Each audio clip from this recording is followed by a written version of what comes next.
ನಾವು ಜೀವನದಲ್ಲಿ ಹಾಳಾಗೋಗ್ಲಿ, ನಾವು ಉದ್ಧಾರ ಆಗ್ಬಾರ್ದು ಅಂತ ನಮಗ್ ಮಾಟ ಮಂತ್ರ ಮಾಡ್ಸಿರೋರ್ಗೆ ನಾವು ಈ ಸನ್ನಿಧಾನಕ್ಕೆ ಬಂದು ಅಮ್ಮನವರಿಗೆ ಮೆಣಸಿನಕಾಯಿನ ರುಬ್ಬಿ ಹಚ್ಚಿದ್ರೆ ನಮಗೆ ಖಂಡಿತವಾಗೂ ಪರಿಹಾರ ಸಿಗುತ್ತೆ. ನಾನಿವತ್ತು ಬಂದಿರೋದು ಶಿವಮೊಗ್ಗ ಏರ್ಪೋರ್ಟ್ ಎದುರುಗಡೆ ಇರುವಂತ ಶ್ರೀ ಪ್ರತ್ಯಂಗಿರಾ ದೇವಿ ದೇವಸ್ಥಾನಕ್ಕೆ.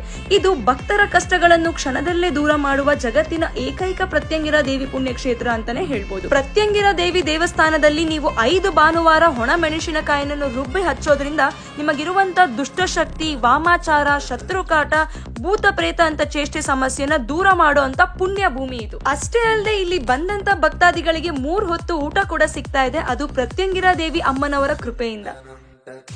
ದೇಹದಲ್ಲಿ ನಿಮ್ಗೆ ಎಂತದೇ ಆರೋಗ್ಯ ಸಮಸ್ಯೆ ಇದ್ರೂ ಕೂಡ ಅಮ್ಮನವರ ಉತ್ಸವ ಮೂರ್ತಿ ನಿಮ್ಮಲ್ಲಿ ಆದು ಹೋದ್ರೆ ಸಾಕು. ಇಲ್ಲಿರುವಂತ ಪ್ರತ್ಯಂಗಿರಾ ದೇವಿ ಅಮ್ಮನವರು ಸ್ವಯಂಭವ ಮೂರ್ತಿ ಆಗಿರುವಂತದ್ದು.